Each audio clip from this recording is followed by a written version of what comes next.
दोस्तों, बात 2015 की है जब भारत की सत्ता संभालने के एक साल बाद prime minister Narendra Modi America की यात्रा पर गए थे।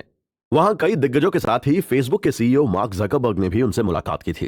तब जकरबर्ग ने पीएम नरेंद्र मोदी से अपनी भारत यात्रा के बारे में बताया था, जिसके बारे में लोग तब तक जानते ही नहीं थे या बहुत कम लोग ही जानते थे। मार्क जकरबर्ग की ये यात्रा थी उत्तराखंड में नैनीताल के पास स्थित कैंची धाम की। यहाँ आने के बाद मार्क जकरबर्ग की किस्मत पलटी और जिस फेसबुक को वो बेचने की तैयारी कर रहे थे, उसी ने उनको फर्श से अर्श तक पहुंचा दिया। जी हां, अगर आज फेसबुक दुनिया भर में सक्सेस की नई कहानियां लिख रहा है, तो इसमें भारत का बड़ा हाथ है। इसमें सबसे बड़ा हाथ है नीम करौली बाबा या नीब करौली बाबा का। यह कोई ऐसी कहानी नहीं है जो हवा में तैरकर लोगों तक पहुंची है। इस बारे में 23 सितंबर 2015 को फेसबुक के हेडक्वार्टर में आयोजित टाउन हॉल में प्रधानमंत्री नरेंद्र मोदी को मार्क जकरबर्ग ने खुद ये इन्फॉर्मेशन दी थी। उन्होंने कहा था कि उनकी कंपनी में इंडिया के लिए खास जगह है, या ऐसा कहें कि उनकी कंपनी बची ही है नीम करौली बाबा की वजह से। उन्होंने बताया था कि वो इस बात को लेकर काफी कंफ्यूजन में थे कि फेसबुक को बेचा जाए या फिर नहीं।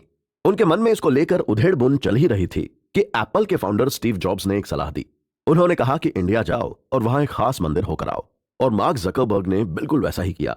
इंडिया में वो 1 महीना रहे, पर मंदिर पहुंचे तो अपनी कंपनी के लिए एक नया मिशन मिल गया। Story of the Baba who inspired Steve jobs and Zuckerberg. इस खुलासे के बाद कुछ न्यूज़पेपर ने नीम करौली ट्रस्ट के सेक्रेटरी विनोद जोशी के हवाले से बताया था कि कुछ साल पहले अमेरिकी फिजिशियन और Google.org के पूर्व डायरेक्टर लैरी ब्रिलियंट ने उन्हें फोन किया था। उन्होंने बताया था कि मार्क नाम का एक लड़का आश्रम आ रहा है, वो कुछ दिन वहीं रुकेगा। हालांकि जोशी ये बात नहीं बता पाए कि जकरबर्ग किस साल उनके आश्रम आए थे। उन्हें यह भी नहीं पता था कि मार्क जकरबर्ग कौन है। उन्होंने बताया था कि मार्क अपने साथ सिर्फ एक किताब लेकर आए थे और उनके पास कुछ भी नहीं था, यहां तक कि उनके पास कपड़े भी नहीं थे। वो 1 दिन के लिए आए थे, लेकिन मौसम खराब होने की वजह से 2 दिन रुक कर गए थे।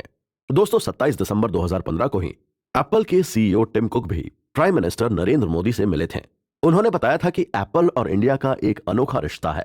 एप्पल के फाउंडर स्टीव जॉब्स तो खुद इंस्पिरेशन के लिए इंडिया जा चुके थे।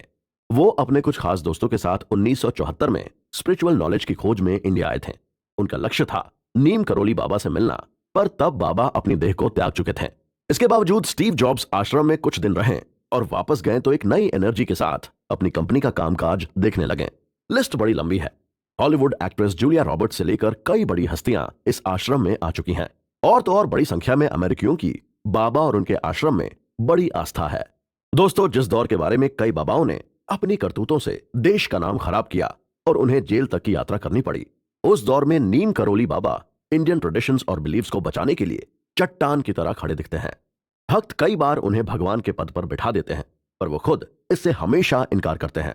उन्होंने इंसान को हमेशा सही राह दिखाई, तो उनके चमत्कारों की भी कई सारी कहानियां हैं।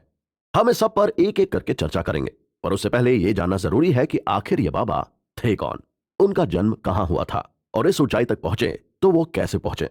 तो कहीं मत जाइएगा और बने रहिएगा हमारे साथ।